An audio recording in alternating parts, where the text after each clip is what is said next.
Hello everyone, welcome back. Hope you are doing good.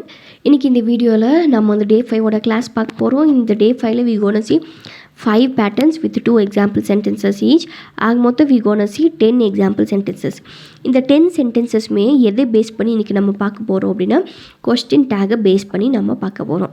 இந்த question take sentences என்ன அப்படின்னா நம்ம இங்கிலீஷில் மற்றவங்ககிட்ட எப்படி கொஸ்டின் கேட்கணும் அப்படிங்கிறத பற்றி தான் இன்றைக்கி இந்த வீடியோவில் இந்த 10 சென்டென்சஸ் மூலிமா நம்ம பார்க்க போகிறோங்க. அண்ட் இந்த சென்டென்சஸ் எல்லாமே உங்களுக்கு ரொம்ப யூஸ்ஃபுல்லாக இருக்கும்னு நினைக்கிறேன். ஸோ இந்த வீடியோவை ஸ்கிப் பண்ணாமல் லாஸ்ட் வரைக்கும் பாருங்கள்.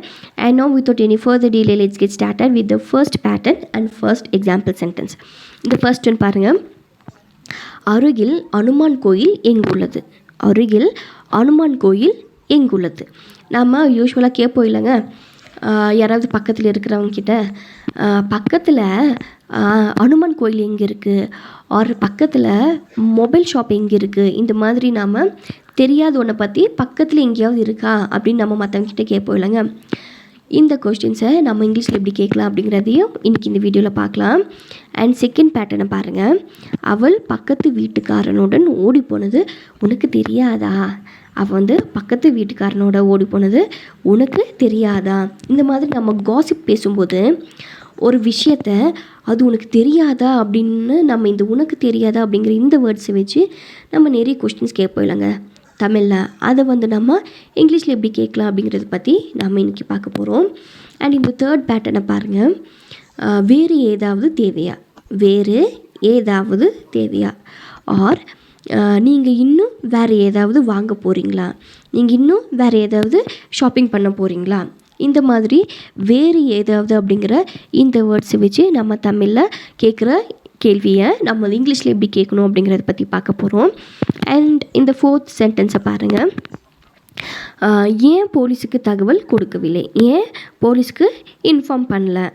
ஆர் ஏன் ஸ்டூடெண்ட் கிட்ட நாங்கள் வந்து டைரெக்டாக பேசக்கூடாதா?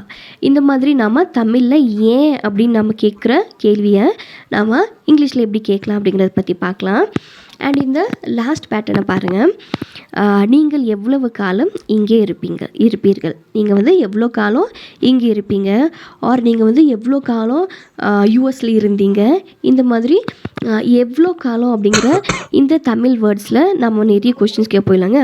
அந்த கொஸ்டின்ஸ் எல்லாத்தையும் நம்ம இங்கிலீஷில் எப்படி கேட்கலாம் அப்படிங்கிறத பற்றியும் இன்றைக்கி இந்த வீடியோவில் நம்ம பார்க்க போகிறோம். அண்ட் இப்போ வாங்க நம்ம இந்த ஃபர்ஸ்ட் பேட்டர்னும் அதோட எக்ஸாம்பிள் சென்டென்ஸும் நம்ம பார்க்கலாம். இந்த ஃபர்ஸ்ட் பேட்டர்னில் பாருங்கள். ஃபர்ஸ்ட் சென்டென்ஸ், அருகில் உள்ள மொபைல் கடை எங்கே? அருகில் உள்ள மொபைல் கடை எங்கே? இந்த கொஸ்டினை நம்ம இங்கிலீஷில் எப்படி கேட்கலாம் அப்படின்னா where is the nearest mobile shop? Where is the nearest mobile shop அப்படின்னு கேட்கணுங்க. இந்த பேட்டர்னில் நம்ம வந்து தமிழில் அருகில் பக்கத்தில் எங்கே அப்படின்னு நம்ம கேட்போம் இல்லைங்க, அதுக்கு வந்து நம்ம இங்கிலீஷில் வேர் இஸ் த நியரஸ்ட் அப்படிங்கிற இந்த ஃப்ரேஸ் யூஸ் பண்ணி நம்ம கொஸ்டின் கேட்கலாம். ஓகே, இந்த செகண்ட் எக்ஸாம்பிள் சென்டென்ஸை பாருங்கள். அருகில் அனுமான் கோயில் எங்குள்ளது? அருகில் அனுமான் கோயில் எங்குள்ளது? இதை வந்து நம்ம இங்கிலீஷில் எப்படி கேட்கலாம் அப்படின்னா இதே வேர் இஸ் த நியரஸ்ட் வச்சு where is the nearest Hanuman temple, where is the nearest Hanuman temple அப்படின்னு நம்ம கேட்கலாங்க. எப்போவுமே நம்ம வந்து அருகில் இருக்கிறது, அதாவது பக்கத்தில் இருக்கிறது, இல்லாட்டி பக்கத்தில் எங்கே அப்படின்னு நம்ம கேட்போம் இல்லைங்க, அதுக்கு வந்து நாம் இங்கிலீஷில் வேர் இஸ் த நியரஸ்ட் அப்படிங்கிற இந்த ஃப்ரேஸ் நம்ம யூஸ் பண்ணணும்.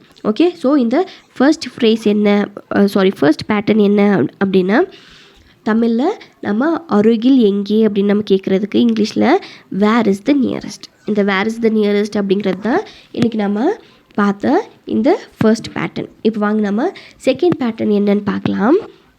அண்ட் செகண்ட் பேட்டர்னோட ஃபர்ஸ்ட் எக்ஸாம்பிள் என்னென்னா, அவர் கம்பிகளுக்கு பின்னால் இருப்பது உங்களுக்கு தெரியாதா? அவர் கம்பிகளுக்கு பின்னால் இருப்பது உங்களுக்கு தெரியாதா?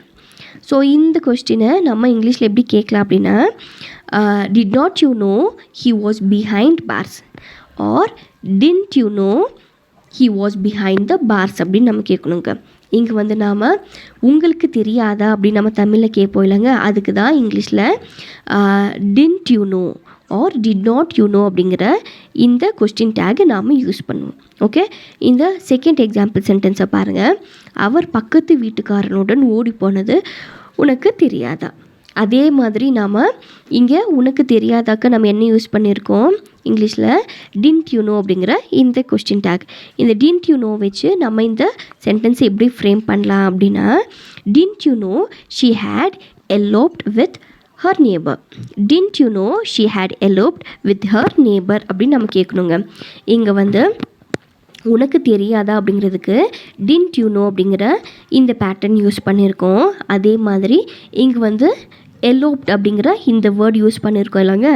இந்த வேர்டுக்கு மீனிங் என்ன அப்படின்னா, இப்போது டு ரன் அவே சீக்ரெட்லி, இப்போ யாருக்குமே தெரியாமல் ஓடி போகிறது தான் நம்ம வந்து eloped அப்படிங்கிற இந்த வேர்டு வச்சு நம்ம சொல்வோம். ஓகே, இப்போ வாங்க நம்ம நெக்ஸ்ட் பேட்டர்ன் என்னென்னு பார்க்கலாம். நெக்ஸ்ட் பேட்டர்னோட ஃபர்ஸ்ட் சென்டென்ஸ் என்ன அப்படின்னா, வேறு ஏதாவது தேவையா, உங்களுக்கு சாப்பிட வேறு ஏதாவது தேவையா, ஆர் உங்களுக்கு விளையாட வேறு ஏதாவது தேவையா, இந்த மாதிரி வேறு ஏதாவது தேவையா அப்படின்னு நம்ம தமிழில் கேட்போம்லங்க. அதை வந்து நம்ம இங்கிலீஷில் எப்படி கேட்கலாம் அப்படின்னா, anything else is needed, anything else is needed அப்படின்னு நம்ம கேட்கலாம். ஓகே, இந்த செகண்ட் சென்டென்ஸை பாருங்கள். நீங்கள் இன்னும் ஏதாவது வாங்க விரும்புகிறீர்களா, நீங்கள் வந்து இன்னும் ஏதாச்சும் வாங்க நீங்கள் விருப்பப்படுறீங்களா அப்படிங்கிறது எப்படி சொல்லலாம் அப்படின்னா, anything more you want to buy, anything more you want to buy அப்படின்னு நம்ம சொல்லலாம். இப்போது இந்த தேர்ட் பேட்டர்னில் நம்ம எடுத்துருக்கிற வேர்டு என்னென்னா எனிதிங். இந்த எனிதிங் கூட நம்ம ரெண்டு ஃப்ரேசஸ் நம்ம பார்த்துருக்கோம். ஒன்று என்ன அப்படின்னா, ஃபர்ஸ்ட் ஃப்ரேஸ் என்னென்னா எனிதிங் எல்ஸ். எனிதிங் எல்ஸ் அப்படின்னு என்னென்னா வேறு ஏதாவது. அண்ட் செகண்ட் ஒன் நம்ம பார்த்தது என்னென்னா எனிதிங் மோர். எனிதிங் மோர் அப்படின்னு என்னென்னா இன்னும் ஏதாவது.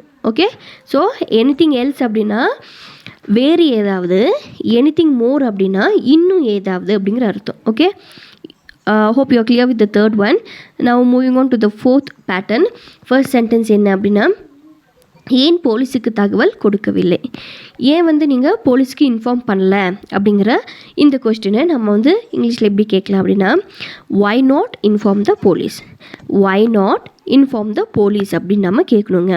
எப்போவுமே நம்ம தமிழில் இந்த ஏன் அப்படிங்கிற வேர்டு இருக்குல்லங்க, அது கூட ஒரு நெகட்டிவ் ஷேடாக, அதாவது ஏன் பண்ணலை, ஏன் படிக்கலை, ஏன் பண்ணக்கூடாது, ஏன் பேசக்கூடாது, இந்த மாதிரி வேர்ட்ஸ் நம்ம பேசும்போது நாம் அதை வந்து ஒய் நாட் அப்படிங்கிற இந்த ஃப்ரேஸ் வச்சு தான் நம்ம பேசணும். ஓகே, இப்போ வந்து வாங்க நம்ம செகண்ட் சென்டென்ஸ் பார்க்கலாம்.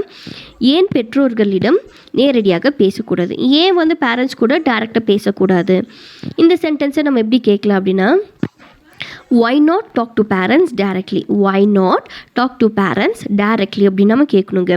ஸோ இந்த ஃபோர்த் பேட்டர்னில் நம்ம பார்த்த வேர்டு என்ன அப்படின்னா why not. இந்த why not அப்படிங்கிறத நம்ம வந்து ஃபோர்த் ஒனில் பார்த்தோம். நெக்ஸ்ட் பாருங்கள், இந்த ஃபிஃப்த் பேட்டர்ன் பாருங்கள். ஃபிஃப்த் ஒன் பேட்டர்னில் ஃபர்ஸ்ட் சென்டென்ஸ் என்ன அப்படின்னா, நீங்கள் எவ்வளவு காலம் இங்கே இருப்பீர்கள்.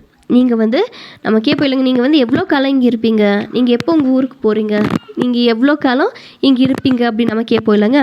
அது வந்து நம்ம எப்படி இங்கிலீஷில் கேட்கலாம் அப்படின்னா, how long will you stay here, how long will you stay here அப்படின்னு நம்ம கேட்கணுங்க. ஸோ இந்த ஃபிஃப்த் பேட்டர்னில் நம்ம பார்த்தது என்ன அப்படின்னா ஹவு லாங், ஹவு லாங் அப்படின்னா எவ்வளோ காலம் அப்படிங்கிற அர்த்தம். இப்போ வாங்க இந்த செகண்ட் எக்ஸாம்பிளில் பாருங்கள். எவ்வளவு காலம் படிப்பீர்கள், எவ்வளவு காலம் படிப்பீர்கள். நம்ம வந்து நீ எவ்வளோ நேரம் நீ டிவி பார்த்துட்ருப்ப, ஆர் எவ்வளோ நேரம் நீ படிப்ப அப்படின்னு நம்ம சொல்வோம் இல்லைங்க. அந்த எவ்வளோ நேரம் நீ படிப்ப அப்படிங்கிறத தான் இங்கே வந்து நம்ம எப்படி கேட்கணும் அப்படின்னா, how long will you study, how long will you study அப்படின்னு நம்ம சொல்லுவோங்க. ஓகே, அப்படின்னு கேட்கணும். இப்போ இந்த ஃபிஃப்த் பேட்டர்னில் நம்ம என்ன பார்த்தோம் அப்படின்னா, ஹவு லாங், ஹவு லாங் அப்படின்னு என்னென்னா எவ்வளவு காலம் அப்படிங்கிற அர்த்தம். Okay, and that is all for today. இன்றைக்கி வந்து நம்ம 5 பேட்டர்ன் பார்த்தோம். I'll just wrap up with a quick glance. First one என்ன அப்படின்னா, என்ன பேட்டர்ன் பார்த்தோன்னா, where is the nearest. Where is the nearest அப்படின்னா தமிழில் பக்கத்தில் எங்கே இருக்குது அப்படிங்கிற அர்த்தம். செகண்ட் வந்து என்னென்னா didn't you no, didn't you no அப்படின்னு என்னென்னா உங்களுக்கு தெரியாதா. அண்ட் தேர்ட் ஒன் வந்து என்னென்னா நம்ம வந்து எனிதிங் எல்ஸும் பார்த்தோம், எனிதிங் மோரும் பார்த்தோம். அண்ட் ஃபோர்த் ஒன் என்ன நம்ம பார்த்தோம் அப்படின்னா ஒய் நாட். ஒய் நாட் அப்படின்னு என்னென்னா ஏன் தமிழில் ஏன் கூட நம்ம வந்து ஒரு நெகட்டிவ் ஷேடில் பேசும்போது நம்ம ஒய் நாட் யூஸ் பண்ணுவோம். அண்ட் இந்த ஃபிஃப்த் பேட்டர்னில் நம்ம என்ன பார்த்தோம் அப்படின்னா ஹவு லாங். ஹவு லாங் அப்படின்னு என்ன அர்த்தம் அப்படின்னா எவ்வளவு காலம் அப்படிங்கிற அர்த்தங்க. Okay, and hope it was an useful video. இது எல்லாமே நீங்கள் வந்து ஃப்ரேம் பண்ணி நீங்களே பேச ஆரம்பிங்க. And that is all for today. இதே மாதிரி நெக்ஸ்ட் வீடியோவில் கண்டினியூ பண்ணலாம். Until then thank you, happy learning.